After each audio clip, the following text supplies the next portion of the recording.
Hello friends, this one is last video on modal verbs.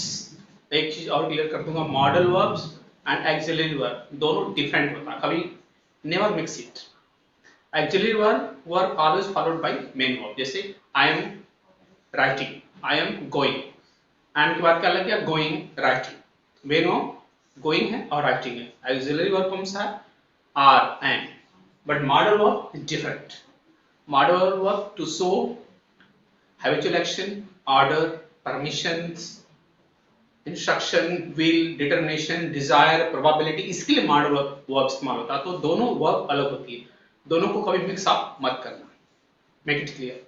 And मैं बार बार बोलता हूँ, English movie, English documentary आप देखो, एंड पार्ट ऑफ स्पीच को मैं वन बाय वन आपको लेकर आ रहा हूँ. सो प्लीज सब्सक्रिप्शन कर देना, सब्सक्राइब प्लीज कर देना चैनल को. जो लोग भी देखोगे और थम्स अप जरूर देना.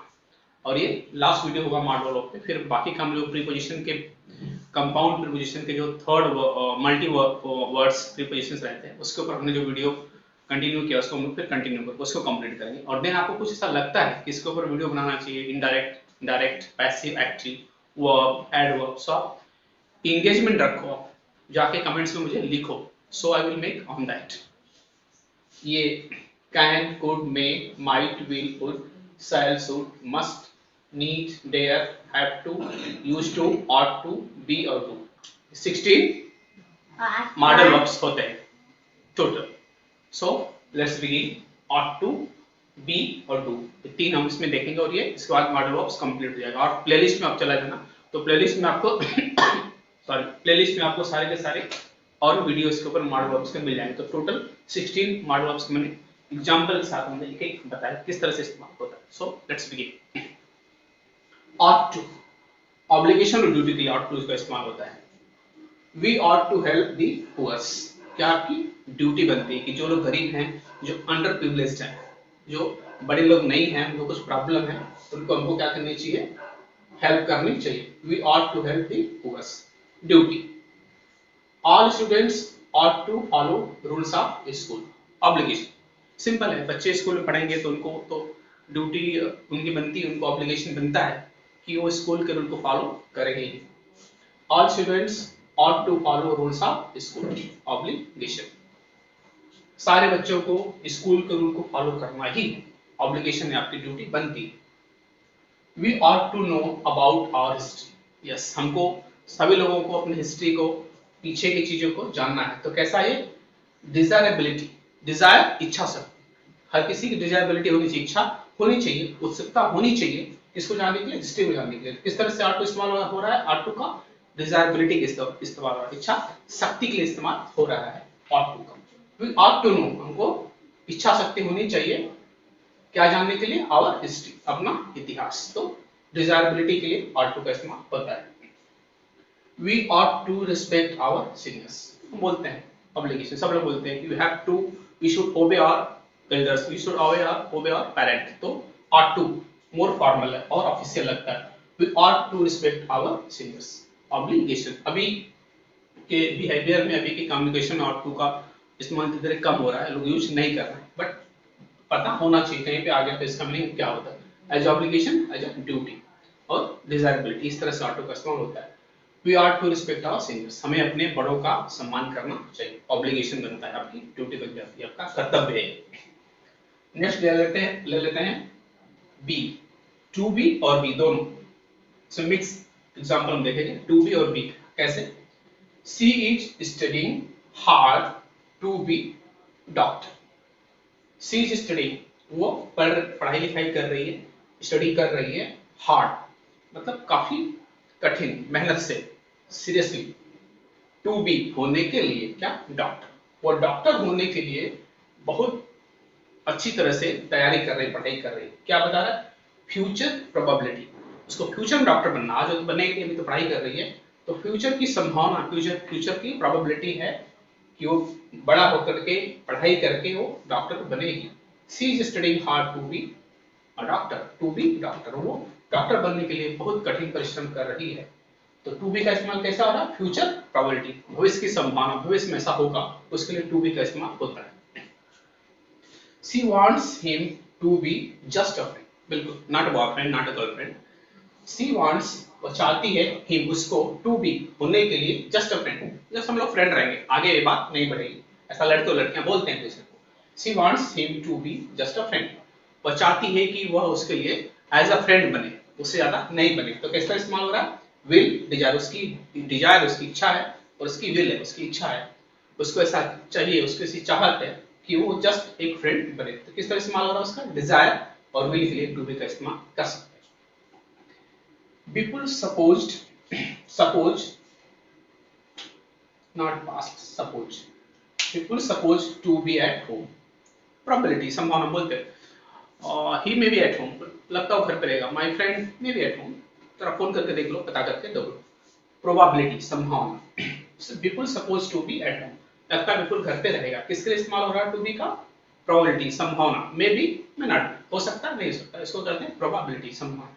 नॉट नेसेसरी को हो भी सकता है, नहीं भी हो सकता है। प्रोबेबिलिटी टू बी का इस्तेमाल। People suppose to be at home, हो सकता है बिल्कुल घर पे रहे। Probability to be. Everything will be okay, probability, सही बात, हम बोलते हैं सब कुछ ठीक हो जाएगा, डोंट वरी, भी थोड़ा प्रॉब्लम है, एवरीथिंग विल बी ओके। ये बहुत ही वेरी कॉमन स्टेटमेंट रहता है, हम लोग रोज बोलते हैं, everything will be okay, probability सब ठीक ठाक हो जाए। प्रोबेबिलिटी के लिए बी का इस्तेमाल होता है। यहाँ पे टू भी नहीं, ओनली बी है। देखिए, एवरीथिंग विल बी ओके, सब कुछ ठीक ठाक हो जाएगा, probability. Be kind to old man, यहाँ पे बी है, किस तरह से इस्तेमाल हो रहा है? ऑब्लिगेशन, यस, जो ओल्ड मैन है, जो पुअर है, जो अंडर प्रिविलेज्ड हैं, जिनको सारी चीजें नहीं मिल पाती हैं, उनको हमारा कर्तव्य, हमारा ड्यूटी है, हमारा ऑब्लिगेशन है कि उनकी हम हेल्प करें, उनकी हम मनी से मदद करें, कि कुछ अदर वे से हमको हेल्प करनी चाहिए। तो बी काइंड, दयालु रहो, अच्छे से रहो टू ओल्ड मैन, जो बूढ़े लोग हैं, जो सीनियर सिटीजन हैं, एजेड लोग हैं, उनकी ये कैसा रहना चाहिए? उनको काइंड रहना है, सहिष्णु रहना है, दयालु बनना है, उनको हेल्पफुल नेचर रखना है। To kind, be kind to old man, obligation मेरी है कि जो सीनियर हैं, जो ओल्ड मैन हैं, उनके साथ उनको काइंडनेस दिखाना है, दयालुता दिखाना है। Last one, do. You do look pale sick, इसको ध्यान से सुनना, इस सेंटेंस को। यू डू लुक, बहुत रेयर लोग इसको इस्तेमाल करते हैं, बट आप जान लो तो इस्तेमाल फ्रीली कर सकते हो, आराम से कर सकते हो। यू, इसको डू हटा देते हैं, यू लुक पेल सिक, पेल मतलब पीला पड़ जाना। क्यों आदमी पेल दिखता, पीला दिखता? सिक रहेगा, उसको फीवर है, उसको बीमार है। तो यू लुक पेल या सिक, आप बीमार दिख रहे हो, आप कमजोर दिख रहे हो, ऐसा हम इस्तेमाल करते हैं। बट डू लगाने से क्या होगा? You do look pale, you do look sick, you do look serious. कैसा इस्तेमाल होगा? Emphasize on affirmative sentence. Affirmative किसको बोलते हैं? एग्रीमेंट, जो चीज को हम एक्सेप्ट कर लेते हैं, दैट्स अफर्मेटिव या डिक्लेरेटिव। जैसे sun, earth revolves around sun, affirmative, declarative, ये सबको पता है, एक्सेप्टेड है, एक्सेप्टेड बाय एवरीवन, हर कोई किसी चीज को एक्सेप्ट कर लेता है, उसको क्या कहते हैं? Affirmative sentence. तो एक्सेप्ट कर रहा है वो, सब क्या कर रहा है? यू डू लुक पेल, आप सिक दिख रहे हो, आप पीला दिख रहे हो। बट यहाँ पे क्या कह रहा है? Emphasize on affirmative sentence, emphasize जोर लगा के कहना उसको, और बल लगा के कहना, जोर दे के कहना। इसको जोर लगा रहा है, डू लगाने से उस पर बल मिल गया, एम्फसाइज कर रहा है उसको। You do look pale, you do look sick, आप बिल्कुल पीले दिख रहे हो, और बिल्कुल आप कमजोर और बीमार दिख रहे हो, मतलब उसको एम्फसाइज कर रहा है इस अफर्मेटिव सेंटेंस को। तो इस तरह से डू का इस्तेमाल होता है, और हम क्लियर करेंगे आगे के सेंटेंस में। डू बी क्वाइट, ऐसा जनरली बोलते हैं बी क्वाइट, बट कोई बोले डू क्वाइट तो उसको जोर दे रहा है, यस चुप रहो, बिल्कुल मत बोलो। Do be quiet, be quiet से एकदम जोर लगा के कहना, एम्फसाइज करना है, तो क्या बोलेंगे? डू बी क्वाइट, चुपचाप बैठो, चुप रहो। किस तरह से इस्तेमाल होता है? Order, instruction, invitation. Order, instruction तो हो गया, डू बी क्वाइट। इन्विटेशन कैसे इस्तेमाल होता है? हमारा फ्रेंड एक चैट करके भेज देगा व्हाट्सएप पे, on 25th May there is my marriage address and so please come. तो मैं उसको बोलूंगा कि आई विल ट्राई, तो मुझे फिर से बोलेगा, क्या बोलेगा? डू कम, मतलब तुमको आना ही है, इसका मीनिंग निकलता है डू का मतलब तुमको आना ही, ही एम्फसाइजिंग ऑन दैट सेंटेंस। तो डू इस तरह से इस्तेमाल होता है इन्विटेशन की। Do come in my marriage, मेरे शादी में तुम जरूर होना। Do come in my birthday party, do come to that party. तो डू का मतलब इस तरह इस्तेमाल होता है इन्विटेशन में, ऑर्डर में क्या, जब उसको एम्फसाइज करते हो, बल देके किसी चीज को कहते हो, तो डू का इस्तेमाल मॉडल वर्ब का होता है। Do you know him, actually modal verb नहीं है, कुछ अलग चीज है, मैं फिर बता देता हूँ। डू यू नो हिम बोलते हैं, yes I know him. Do you know him, क्या आप उसको जानते हो? Yes I do. आगे का हम नो को हटा दिए, यस आई नो हिम। किसी ने पूछा, किसी ने जवाब दिया यस आई नो, बट इसको शॉर्ट कर दिया गया, क्यों? To avoid previous main verb.